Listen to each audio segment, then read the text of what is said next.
Saudações a vocês que acompanham este canal, sejam bem-vindos ao PL MMA 78.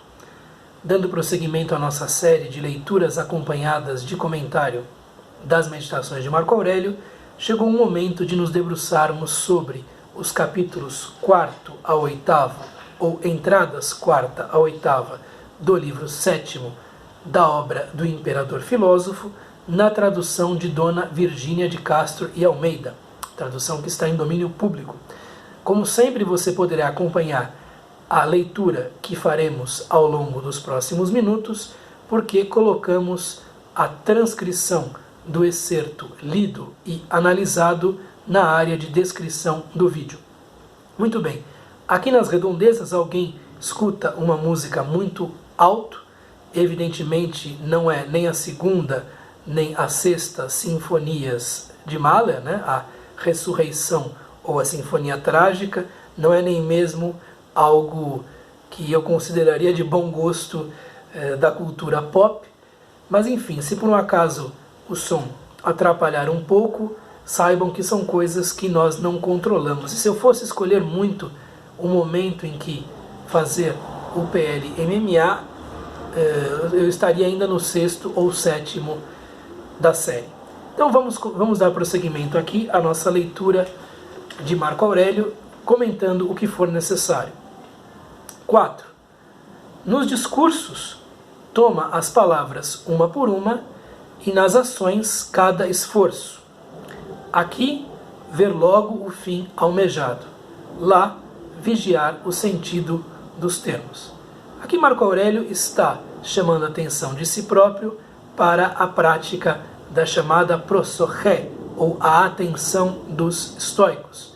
É necessário que ele preste atenção tanto àquilo que se diz, tanto às palavras empregadas por outras pessoas, quanto às ações destas pessoas, porque, sendo ele um homem diligente e alguém que almejava a sabedoria, alguém que buscava a areté, é necessário, para que a interação social que ele tinha tivesse qualidade, que ele compreendesse o que os outros de fato faziam e diziam. Também, pensando-se no caso da sua própria posição, entender o que os outros dizem e entender o que os outros fazem era importante para tomar as melhores decisões enquanto imperador. Nos discursos, o termo aqui de referência é lexis, portanto, naquilo que se diz, pode ser também nas conversas, nos diálogos, toma as palavras uma por uma. Por exemplo, Haynes, o tradutor, um dos tradutores de língua inglesa, opta por in conversation, nas conversas, enquanto conversa. O termo poderia ser também discurso. De um modo bastante feliz, Renoir coloca da seguinte maneira, é necessário seguir, palavra por palavra, o que se diz, ce qu'on dit, aquilo que se diz. E aqui ele lembra algo importante, a chaque impulsion, a cada impulso, a cada hormé, ce qui en résulte, o que é o resultado desta própria hormé. Aparece o termo hormé, muito importante, porque é um impulso para a ação. Então é necessário ler os indivíduos de uma certa maneira para agir da melhor maneira possível com eles. Há duas referências que podem ser buscadas. Vocês podem olhar livro 6º, capítulo 53, algo muito semelhante, e algo diverso no livro 4º, capítulo 18, em que Marco Aurélio deixa claro que não devemos prestar atenção a todas as conversas. Há conversas que são fofocas, que são futilidades, que são de pouco proveito. Então prestar atenção àquilo que importa, àquilo que se diz que verdadeiramente tem peso. 5. Terei bastante inteligência para executar este trabalho? Se tenho, servir-me-ei dela como de um instrumento fornecido pela natureza universal. Se não, entrego o trabalho a quem melhor possa executá-lo, a não ser que constitua um dever para mim. Ou então, executá-lo-ei conforme puder, pedindo auxílio à pessoa competente que, com a ajuda da minha inteligência, fará o que for oportuno e útil à sociedade. O que faço, só ou com o auxílio de outro, deve com efeito alvejar este único fim, ser útil à sociedade e harmonizar-se com ela. Aqui Marco Aurélio chama a atenção de si próprio para o fato de que ele não é autossuficiente, tendo-se em vista que era o imperador de Roma, precisava delegar responsabilidades, precisava contar com a colaboração de outro, ele não devia sentir-se melindrado, não devia sentir-se inferiorizado por precisar justamente do auxílio de outrem. É necessária a cooperação, é necessária a colaboração em tudo o que se faz, sendo ele uma pessoa numa posição de mando e de enorme responsabilidade. Mas ele deixa claro, há coisas que ele pode fazer sozinho, por conta própria, e há coisas nas quais é necessária a colaboração de outra pessoa. Terei bastante inteligência, dianoia, que pode ser inteligência, pode ser pensamento, pode ser raciocínio, por aí vai. Terei competência intelectual para executar este trabalho, é ergon, aqui o termo. Se tenho, se sim, servir-me-ei dela como de um instrumento fornecido pela natureza universal. Todo este trecho aqui usa muitas mesóclises, É uma avalanche de mesóclises. Eu me servirei dela, da minha própria inteligência, da minha própria dianoia, da minha própria capacidade de raciocínio, como de um instrumento, um órgão, um órgão é o termo que se usa em grego para instrumento, utensílio, fornecido pela natureza universal. Há um genitivo aqui, ton, holon, physios, isto é, a natureza do todo, a natureza total. Universal é uma boa tradução. Então, a natureza universal nos dotou a cada um de nós com dianoia, ou com nous, ou com inteligência, ou com competências intelectuais, das quais devemos fazer uso sempre que possível para atingir o bem comum, a finalidade que esteja em acordo com a nossa própria areté, nossa própria excelência, virtude. Posso usar minha inteligência porque fui equipado desde o âmago do universo, desde o logos universal, com isso. Se não estou à altura disso, se não é um tipo de coisa que eu possa fazer, entrego o trabalho, passo o encargo a quem melhor possa executá-lo, sem nenhum tipo de melindre, de ressentimento, de ressaibo, nada disso. A não ser que constitua um dever para mim, a não ser que seja algo que necessariamente eu, enquanto, neste caso, imperador, deva fazer. Ou então, eu o executá-lo-ei conforme puder, de acordo com minhas possibilidades, pedindo auxílio à pessoa competente, alguém que de fato saiba agir desta maneira. Muito importante para quem exerce a posição de mando, ter conselheiros, ouvir os outros, escutar com atenção o que outros têm a dizer. Vejam aqui como esta meditação se liga à anterior. Que, com a ajuda da minha inteligência, não é exatamente a minha inteligência, mas é a minha mente diretora, a minha faculdade de direção, o meu hegemonikon, tu hegemoniku, isto é, com o meu, o hegemonikon que me é próprio, com a minha faculdade que dirige a tudo, fará o que for oportuno e útil à sociedade. O bem da sociedade aparece muitas vezes nas meditações de Marco Aurélio como a finalidade a qual as ações dele devem tender. E isto vale não apenas para alguém que está na posição de mando, na posição de príncipe, de imperador de Roma, mas vale para cada um de nós. Também nossas ações devem se pautar por uma ideia de bem comum. Nós devemos agir de uma maneira que possa ser tomada pelos outros como um bom exemplo. Talvez não o melhor exemplo de todos, mas um bom exemplo, algo a ser seguido. O que faço só ou com o auxílio de outro, posso agir sozinho ou posso agir secundado por outra pessoa, deve com efeito ter por alvo alvejar este único fim, ser útil à sociedade e harmonizar-se com ela. Então, tem por objetivo, to koinei Chresimon kai euarmoston. E o koinei, aí evidentemente, é a comunidade para a coletividade, né? Chresimon vem de chresimos, quer dizer útil, proveitoso, então é o útil à comunidade, é o útil à sociedade em que vivo. E ao euarmoston, né? Vem de euarmostos, que quer dizer em harmonia. Vejam, né? Que é bom, belo, e a próprio radical de harmonia, e quer dizer concorde, bem juntado, bem unido, harmonioso, bem ajambrado, por aí vai. Então, harmonizar-se, é interessante aqui a menção a algo que vem da música, porque uma sociedade que funciona bem é como uma orquestra que toca, em que cada um toca muito bem o instrumento que lhe foi destinado. E aquele que é o flautista não deve meter-se a ser violinista. Aquele que é o violoncelista não deve meter-se a ser o encarregado da percussão, e por aí vai. Cada um deve saber o seu lugar. É claro que é um momento na vida em que se procura o próprio lugar, mas a sociedade funciona tanto melhor quanto mais bem colocadas estiverem as pessoas, porque a partir daí resulta uma harmonia. E a colaboração é fundamental. Eu lhes falava aqui, né, de Mahler, das duas sinfonias que têm nome, se não me engano as outras não têm, a segunda e a sexta. É impossível tocá-las se não há harmonia entre os instrumentistas e um bom comando por parte de um maestro ou de uma maestrina. Impossível, né?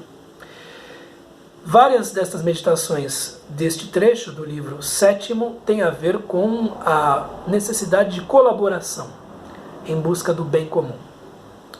Sexto, mais uma vez Marco Aurélio lembrando-se de que buscar a glória póstuma é algo não estoico. E vejam só do que ele se lembra. Quantos homens outrora célebres estão já mergulhados no esquecimento? E quantos que os glorificavam já desapareceram também há tanto tempo? Morreram tanto os celebrados quanto os celebrantes, tanto os que fizeram grandes coisas quanto os que se lembraram dos outros que fizeram grandes coisas. E às vezes o nome do que canta fica até eclipsado, né, pelo próprio indivíduo que é celebrado. Eu creio que talvez alguns de vocês já tenham ouvido falar do Cantar de Mio Cid, né, do Cid Campeador, grande figura ali do final da Idade Média, que teria vivido na época da Reconquista dos espanhóis frente aos mouros, aos árabes. Mas poucos sabem que o Cantar de Mio Cid foi escrito por um sujeito chamado Per Abad. É um abade pero, né? Enfim, às vezes o nome do que canta some também. Quantos homens outrora célebres estão já mergulhados no lethe, isto é, no esquecimento? No próprio letes podemos pensar assim. E quantos que os glorificavam já desapareceram também há tanto tempo? Isto reaparece lá, livro 3º, 10º capítulo, ou entrada 10, livro 4º, entrada 33, e em muitos outros pontos. É um leitmotiv de Marco Aurélio, propriamente dito. 7. Não te envergonhes de ser auxiliado. O teu fim é executar o que te compete como um soldado no assalto. Que farias se, ferido numa perna, te não fosse possível sozinho escalar a muralha, mas ajudado por outro, pudesses consegui-lo. Mais uma meditação em que Marco Aurélio chama a atenção de si próprio para a necessidade de colaboração com os seus semelhantes. Ele se coloca aqui na posição de um soldado, se imagina como um soldado que foi ferido na perna, já não consegue subir a escada, já não consegue escalar na direção de um cerco, de um assalto, de um ataque a uma posição fortificada, mas que com a ajuda de outro consegue ir para frente e realizar a sua responsabilidade. Muito importante aqui a noção de que é necessária a colaboração, é necessário que nós nos abramos à colaboração, ao trabalho em conjunto que temos com os outros seres humanos. Não te envergonhes de ser auxiliado. Por mais que você queira ser autossuficiente, na busca do bem comum, na busca do bem para a sociedade, as colaborações são essenciais. E mesmo auxílio mais propriamente de perto. O teu fim é executar o que te compete. Você tem uma função, mas que é uma entre uma miríade de outras. Como um soldado no assalto, no ataque a uma praça fortificada. Que farias se ferido numa perna te não fosse possível sozinho escalar a muralha, mas ajudado por outro, pudesses consegui-lo. Faz parte pedir ajuda, né? E por fim, temos aqui uma outra meditação que diz respeito a não se tornar ansioso. 8. Não te inquietes ao pensar no futuro. Abordá-lo-ás, se for preciso, munido da mesma razão de que te serves agora para o presente. Não há motivos para inquietação relativamente ao futuro, estoicamente falando, porque o futuro chega independentemente da sua vontade e traz tanto a sua cesta de bens e males no sentido mais corriqueiro do termo. Agora, se você sobreviver, se você estiver vivo, se a fortuna, os deuses, Deus, lhe concederem esta oportunidade, você terá à sua disposição, porque é equipado por natureza com isso, o logos, o raciocínio, a inteligência, com os quais conseguirá lidar com não importa qual situação, com toda e qualquer circunstância. Então, tem um verbo aqui que é tarasso, né, que é inquietar-se. Não te inquietes, não te perturbes ao pensar no futuro. Ele chegará de qualquer modo, queira você ou não. Ele vai chegar, ele chega. Se você sobreviver, ele chega. Mas o que é importante é que você perceba que poderá lidar com ele, não importando o que ele lhe traga, com os seus dispositivos interiores, com o seu equipamento interior, né? Com o hegemonicon, com o logos, com a possibilidade de buscar a virtude, não importando qual seja a situação em que você esteja metido. Abordá-lo-ás, se for preciso, munido da mesma razão de que você se vale agora, de que te serves agora para o presente. Você estará diante deste futuro enquanto um presente. Houve aqui uma avalanche de mesóclises neste trecho lido, e eu gostaria de incluir aqui ao fim deste vídeo a leitura de uma outra tradução em domínio público que eu vim a descobrir recentemente. Sempre que possível eu a incluirei, de autoria de um rapaz chamado Felipe Almeida. Não o conheço, não sei quem é, coloco o link aqui ao final para que vocês possam também ler esta tradução. A tradução dele tem certos problemas, tem um lado meio parafrástico muito desenvolvido, quer dizer, às vezes há palavras demais tomando conta das coisas. Há alguns problemas também do ponto de vista da construção em língua portuguesa em alguns trechos, mas os estoicos nos ensinam que o melhor é ater-se ao espírito e nem tanto à letra. De modo que eu aplaudo a iniciativa do Felipe Almeida e coloco também a tradução dele ao final de alguns vídeos para chamar a atenção da generosidade e do esforço em que ele empreendeu ao fazer a tradução. Então vou ler aqui de 4 a 8 para terminarmos o nosso vídeo. Na tradução de Felipe Almeida fica assim a entrada 4. Ao conversar, atente para o que está sendo dito e ao agir ao que está sendo feito. No último caso, procure logo qual o objetivo. No outro, o que se quer dizer. 5. Meu entendimento é o bastante para essa tarefa ou não? Se for, o aplico ao trabalho como uma ferramenta que a natureza me ofereceu. Se não, então, ou busco, se meu dever permitir, alguém mais capaz de cumprir a tarefa, ou então faço o melhor que posso com a ajuda de algum assistente, que vai se utilizar da minha inspiração para alcançarmos o que é oportuno, e útil para a comunidade. Pois tudo o que faço, seja por minha conta ou com alguém, deve ter como único objetivo o serviço e a harmonia de todos. 6. Quantos cujos louvores eram cantados em voz alta hoje estão relegados ao olvido, ao esquecimento, ao oblivion, e quantos dos próprios cantores há muito se foram para longe de nossas vistas? 7. Não se envergonhe em ser ajudado. Seu dever é fazer o que lhe é dado, como um soldado na trincheira. Como fará então se você estiver mancando e incapaz de escalar a ameia sozinho? As ameias são aquelas reentrâncias em formato de zigue-zague, características das fortificações, sobretudo medievais. Como fará então se você estiver mancando e incapaz de escalar a ameia sozinho, se não com a ajuda de algum camarada? E por fim, a 8. Nunca deixe o futuro te perturbar, você o encontrará, caso deva, com as mesmas armas da razão que te armam hoje contra o presente. Muito bem, eis o que eu tinha a lhe dizer a respeito destas entradas do livro 7º das Meditações de Marco Aurélio, e nós continuamos nos próximos vídeos, se a fortuna, se os deuses, se Deus, se a natureza universal assim o quiserem. Um abraço, até mais. Tchau!